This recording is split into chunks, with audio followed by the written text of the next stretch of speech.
Hello friends, welcome है आपका हमारे यूट्यूब चैनल टी के आर अमरनाथ में। तो आज हम रिएक्ट करने वाले हैं एक ऐसे वीडियो के ऊपर जो कि इस समय बहुत ही ट्रेंड चल रहा है कि समुंदर अचानक से सूख गया। ऐसा भी हो सकता है भाई, ऐसा तो सिर्फ कहानियों में हो सकता है। तो चलिए आज इसी वीडियो को हम लोग देखते हैं, उसके बाद समझाते हैं आपको क्या हुआ था क्या नहीं। कैरिबियन सागर के बीच एक परिवार अपनी यॉट पर छुट्टियां मना रहा होता है। माँ जूलिया तैरने के लिए पानी में कूद जाती है। आराम करते समय उसे कुछ अजीब महसूस होता है, लेकिन क्योंकि आसपास कुछ दिखाई नहीं देता, वह सोचती है कि शायद उसका भ्रम होगा। कुछ सेकंड बाद वही अजीब एहसास फिर होता है। इस बार भी कुछ नजर नहीं आता, लेकिन अब वह घबरा जाती है और यॉट की तरफ तैरना शुरू करती है। तभी अचानक कोई उसकी टांग खींचने लगता है और वह मदद के लिए जोर जोर से चिल्लाने लगती है। उसकी बेटी कैसी हेडफोन लगाकर म्यूजिक इसकी सुन रही पत्नी भाई होती है, पानी में इसलिए गिर उसे गई। कुछ सुनाई नहीं देता। पति टॉम और बेटा बेन मछली पकड़ने में व्यस्त होते हैं। जूलिया पानी के ऊपर टिकने की कोशिश करती है, लेकिन मुंह में पानी जाने की वजह से चिल्लाना मुश्किल हो जाता है। थोड़ी देर बाद टॉम को एहसास होता है कि काफी देर से उसने जूलिया को नहीं देखा। वह यॉट पर उसे ढूंढता है और फिर अपनी पत्नी को खतरे में देख लेता है। वह बच्चों को बुलाता है, यॉट को उस तरफ ले जाता है और पानी में कूद जाता है। जल्दी से जूलिया तक पहुंचकर उसे संभालता है और यॉट की ओर तैरता है। बच्चे दोनों को ऊपर खींच लेते हैं। परिवार जूलिया को वैसे तो ये लग संभालता रहा है, है कि एक लेकिन जूलिया रहस्यमयी खुद को कहानी है समझाती भाई। है कि शायद लहरों की वजह से ऐसा हुआ होगा। रात को सब मिलकर बेन का जन्मदिन मनाते हैं। कैसी को उसके बॉयफ्रेंड का कॉल आता है, तो वह लैपटॉप लेकर बाहर चली जाती है। वीडियो कॉल में उसका बॉयफ्रेंड दिखाता है कि शहर के ऊपर बड़े बड़े काले बादल छा गए हैं। कॉल ग्लिच होकर फ्रीज हो जाती है। कैसी यह बात परिवार को बताने आती है, लेकिन टॉम कहता है कि शायद जमीन से दूर होने की वजह से सिग्नल कमजोर है। तभी सबको एक आवाज सुनाई देती है। वे सब बाहर जाते हैं और देखते हैं कि व्हेल मछलियों का एक समूह गुजर रहा है। टॉम समझाता है कि व्हेल मछलियां हमेशा पृथ्वी के मैग्नेटिक फील्ड को फॉलो करती है, लेकिन जब तूफान आता है तो वे कंफ्यूज हो जाती हैं। अचानक यॉट जोर से हिलती है और बेन गिर वैसे जाता तो ये है। लग रहा टॉम है को कि एक चिंता होती है रहस्यमयी कि कहीं कहानी है यॉट को भाई। नुकसान तो नहीं पहुंचा, इसलिए वह डाइव करके नीचे चेक करने चला जाता है। कुछ देर बाद वह सतह पर वापस आता है, लेकिन उसके कंधे पर एक बड़ा घाव होता है। जूलिया तुरंत उसका जख्म सीती है। टॉम बताता है कि पानी के अंदर उसे ऐसा लगा जैसे उसके पीछे कोई बहुत बड़ा जीव था, लेकिन जब उसने मुड़कर देखा तो प्रोपेलर से कट लग गया। वह कहता है कि जो भी चीज थी बहुत बड़ी थी। टॉम को यॉट पर काफी नुकसान दिखाई देता है, इसलिए उन्हें मदद बुलानी पड़ती है। जूलिया बार बार रेडियो पर कोशिश करती है, कैसी फोन पर सिग्नल ढूंढती है, लेकिन कुछ भी काम नहीं करता। तभी कैसी को एक अजीब सा जीव दिखाई देता है और वह चिल्ला उठती है, लेकिन वह तो बस बेन होता है जो मास्क पहनकर मजाक कर रहा होता है। कुछ देर बाद यॉट पूरी तरह बंद हो जाती है और समुद्र के बीच में फंस जाती है। जूलिया रेडियो में एक आवाज सुनती है, लेकिन आवाज इतनी खराब होती है कि उसे कुछ समझ नहीं आता। टॉम परिवार को बताता है कि उनके पास सिर्फ 4 दिन का खाना पानी बचा भाई है एक और अब उन्हें किसी समुद्र के मछली बीच में पकड़ने अगर वाली कोई नाव फंस का जाए और इंतजार उसके करना पास होगा। 4 दिन का अचानक खाना रडार पानी पर बचा कुछ हो, डिटेक्ट बताइए होता है कैसा। और परिवार को एक अजीब सी आवाज सुनाई देती है। सब दौड़कर बाहर आते हैं और हैरानी से देखते हैं कि कई सारे उल्का पिंड अभी जमीन उनका पर गिर पिंड रहे गिरने लगा। हैं। जहाँ जहाँ उल्का पिंड गिरते हैं वहाँ बड़े धमाके होते हैं। एक उल्का पिंड पानी में उनके पास गिरता है तो टॉम तुरंत यॉट को चलाने की कोशिश करता है। इंजन मुश्किल से चलता है, लेकिन तभी एक और उल्का पिंड उस इलाके को हिट करता है। परिवार डर के मारे एक दूसरे को कसकर पकड़ लेता है। तभी टॉम को समझ आता है कि जो आग के गोले गिर रहे हैं वे उल्का पिंड नहीं बल्कि सैटेलाइट्स हैं। भाई उसी वक्त सैटेलाइट बेन क्रैश देखता है क्रैश कि हो यॉट गया से यार, धुआं सभी लोग निकल गिर रहा रहा है ऊपर से है। टॉम नीचे। चेक करता है और कंफर्म होता है कि इंजन खराब हो गया है। हवा तेज होने लगती है तो फैमिली यॉट के अंदर छुप जाती है, बिना ये नोटिस किए कि कंपास बहुत तेजी से घूम रहा है। यॉट जोर जोर से हिलने लगती है। बेन फिर से गिर जाता है और इस बार उसे चोट भी लग जाती है। लहरें तेजी से यॉट से टकरा रही होती हैं। टॉम स्ट्रगल करके बाहर जाता है और लाइफ जैकेट्स लेकर आता है। तभी पावर चली जाती है। टॉम तुरंत पावर बॉक्स का बटन भाई ये प्रेस तो एक करता है डरावनी और कहानी लाइट लग रही वापस आ है। जाती है। उस वक्त बेन नोटिस करता है कि जूलिया की नाक से खून बह रहा है।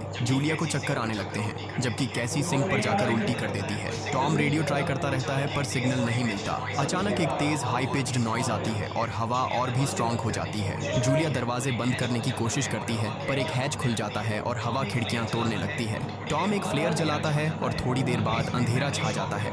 अगली सुबह फैमिली शॉक में उठती है कि वो स्टॉर्म से बच गए हैं, लेकिन यॉट आधी तबाह हो गई होती है। जब वो बाहर आते हैं तो देखते हैं कि समुंदर का पानी गायब हो गया है और यॉट अब जमीन पर समुंदर ही अटकी सूख है। गया सब पूरा। ये देखकर शॉक में आ जाते हैं। कैसी सिग्नल चेक करती है पर नेटवर्क बिल्कुल डाउन होता है। बेन 2 मरे हुए केकड़ों से खेलने लगता है। टॉम कंपास चेक करता है और देखता है कि वो उल्टा हो गया है। ये आखिरी बार 7 लाख साल पहले हुआ था। कैसी को लगता है कि उसका बॉयफ्रेंड मर गया होगा और वो टूट जाती है। जब जूलिया उसे समझाने आती है तो कैसी उसे दूर कर देती है और छुपने चली जाती है। जूलिया और टॉम बची हुई सप्लाईज देखते हैं। बेन अपने बर्थडे बलून्स एक पत्थर से बांध देता है ताकि शायद कोई बचा हुआ सर्वाइवर देख ले। टॉम फिर रेडियो ट्राई करता है और इस बार एक आदमी से कनेक्शन हो जाता है। उसका नाम नाव होता है और वो एक सबमरीन का कैप्टन होता है। उसकी सबमरीन भी लैंड पर अटक गई है। वो कंफर्म करता है कि मैग्नेटिक पोल्स रिवर्स हो गए हैं, इसलिए ओशन पीछे हट गया है और जमीन डूब गई है। वो कहता है कि उसने अभी तक और सर्वाइवर्स नहीं देखे और कम्युनिकेशन सिस्टम्स बिल्कुल डाउन हो गए हैं। वो मजीद ये भी कहता है कि पोल्स फिर रिवर्स होंगे और शायद एक हफ्ते में समुंदर वापस आ जाएगा।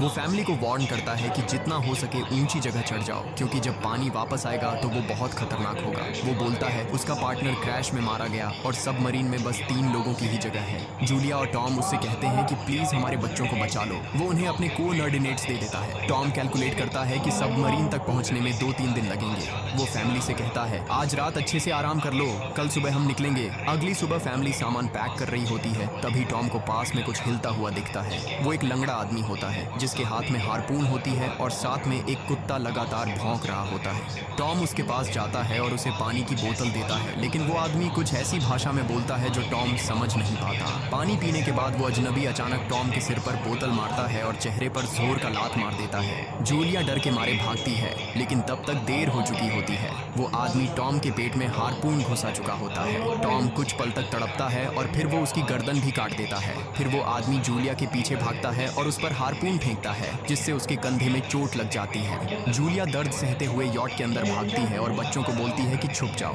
वो दरवाजा लॉक कर देती है। कैसी और बेन सोफे के अंदर घुस जाते हैं। जूलिया उन्हें फ्लेयर गन पकड़ाती है और खुद एक चाकू लेकर बाथरूम में छुप जाती है।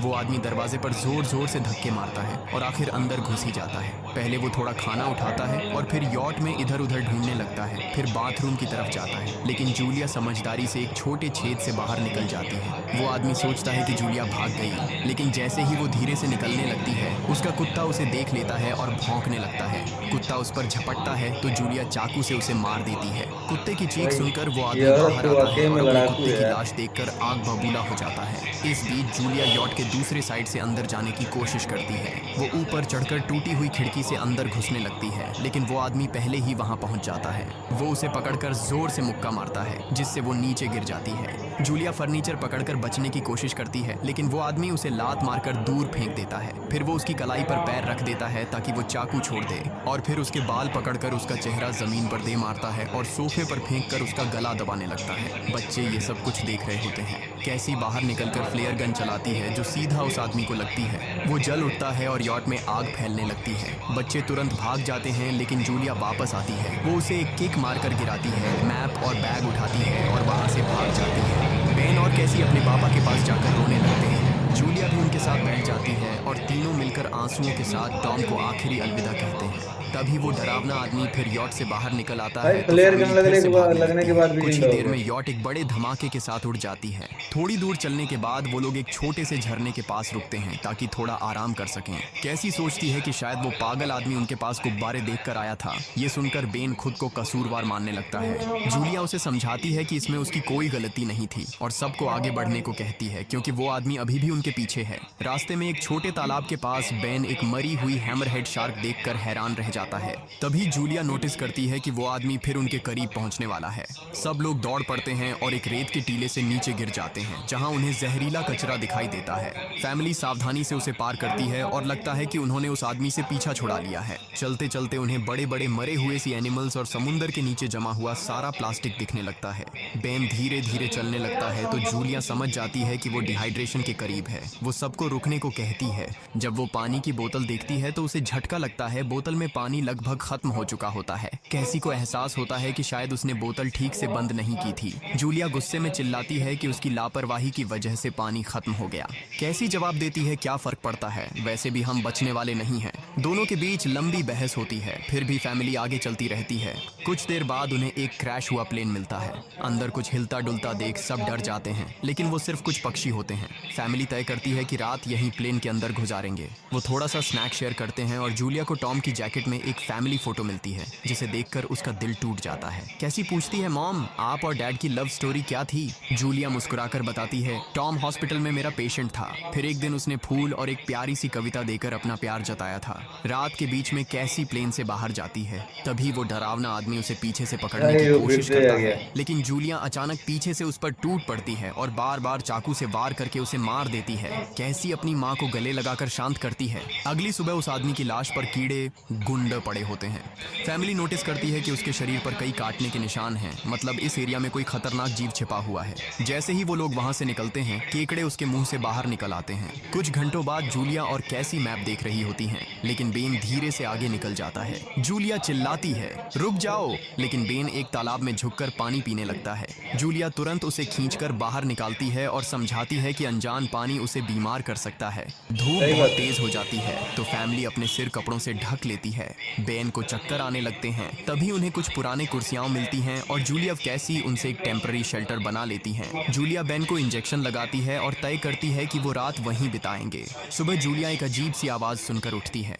बाहर जाकर देखती है तो क्रैब्स का एक बड़ा झुंड उनकी तरफ आ रहा होता है। वो तुरंत बच्चों को उठाती है और तीनों भागना शुरू कर देते हैं। भागते भागते उन्हें एक बड़ा कार्गो शिप दिखाई देता है। वहाँ 3 क्रू मेंबर्स जिंदा होते हैं। एक औरत उनकी मदद करना चाहती है, लेकिन बाकी 2 आदमी मना कर देते हैं और तीनों फैमिली को बाहर छोड़कर कंटेनर लॉक कर लेते हैं। क्रैब्स पास आ जाते हैं। जूलिया बच्चों को कंटेनर के ऊपर चढ़ाती है। खुद जब चढ़ने लगती है तो क्रैब्स उसके पैर को जोर से काट लेते हैं। बच्चे उसे खींचकर ऊपर चढ़ाते हैं, नहीं तो वो नीचे गिर जाती। कंटेनर के एक छेद से आधे क्रैब्स अंदर घुस जाते हैं। क्रू मेंबर्स फायरिंग शुरू करते हैं, लेकिन क्रैब्स उन पर हावी हो जाते हैं और दोनों को मार डालते हैं। आखिरी आदमी छत के होल तक पहुंचता है, लेकिन क्रैब्स उसे भी नीचे खींच लेते हैं और वो भी मर जाता है।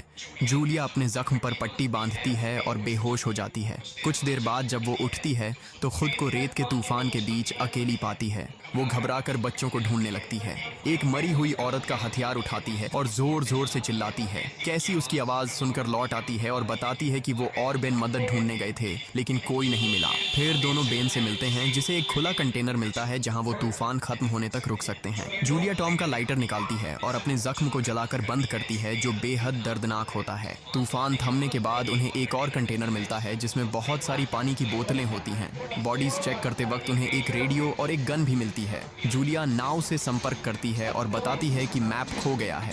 इस पर नाव बताता है कि उन पर आर्थ्रोपॉड्स ने हमला किया था, वो अब इसके जीव हैं, जो ऑक्सीजन की वजह से पूरी तरह पागल हो चुके हैं।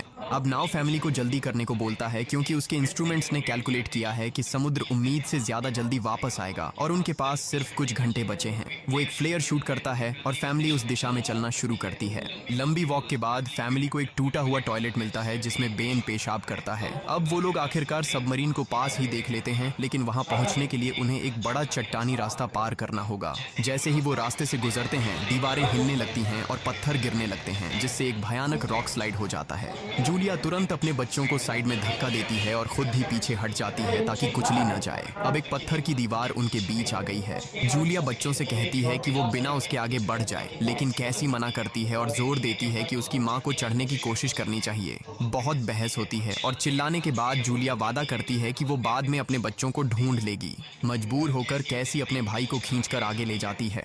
बच्चे चट्टानी रास्ता चढ़कर सबमरीन की तरफ भागते हैं, लेकिन वहां पहुंचकर देखते हैं कि नाव बाहर खून में लथपथ पड़ा है। वो समझाता है कि उसके लिए सब खत्म हो गया है और अब बच्चे सबमरीन ले सकते हैं। ये सोचकर कि एक एक्स्ट्रा जगह होगी, कैसी वापस अपनी माँ को ढूंढने भागती है। तभी जूलिया केकड़ों को आता देखती है और वो फायरिंग शुरू कर देती है। कुछ केकड़ों को वो मार देती है, लेकिन झुंड बहुत बड़ा होता है और सबसे लड़ना मुश्किल हो जाता है। उसी वक्त कैसी दीवार के ऊपर दिखाई देती है और हाथ आगे बढ़ाती है तो जूलिया अपने घायल पैर के बावजूद तेजी से चढ़ना शुरू करती है। कैसी की मदद से वो दूसरी तरफ पहुंच जाती है और दोनों साथ में सबमरीन की तरफ भागते हैं। बेन पहले से ही ऊपर खड़ा होता है और फायर खोल देता है ताकि केकड़े डिस्टर्ब रहें जब तक फैमिली ऊपर चढ़ जाए।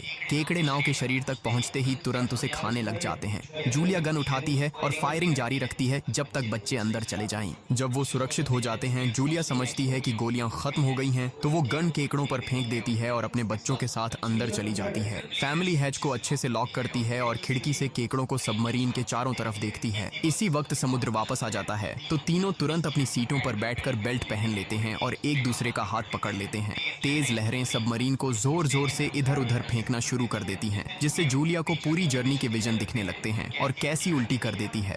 जल्दी ही वो हाई पिच आवाज वापस आती है और फैमिली बेहोश हो जाती है। कुछ देर बाद जूलिया और बच्चे होश में आते हैं और खुद को जिंदा देखकर खुश होते हैं। वो हैच अनलॉक करके बाहर निकलते हैं और देखते हैं कि लहरों ने सबमरीन को एक तबाह शहर में गिरा दिया है। यानी अब जिंदा रहने और नया जीवन शुरू करने की उम्मीद है। और यहीं पर फिल्म खत्म होती है। चैनल को सब्सक्राइब करना न भूलें और बेल आइकन जरूर दबाएं भाई अगर आप ऐसे ही ऐसे जगह मजेदार पे वीडियो ऐसे मिलते सिचुएशन रहें। में फंस देखने जाए के तो लिए आप सबसे पहले धन्यवाद। क्या करेंगे, जल्दी जल्दी से कमेंट करके बताइएगा। वैसे तो ये कहानी बहुत ही मज़ेदार थी, मुझे सुन के अच्छा लगा। और ये वाला जो फिल्म है मैं अपने डिस्क्रिप्शन में इसका लिंक डाल दूंगा, आप लोग जा करके देख लेना। चलिए फिर मिलते हैं नेक्स्ट वीडियो के साथ में। अगर वीडियो अच्छा लगा तो वीडियो को लाइक एंड चैनल को सब्सक्राइब जरूर से करना।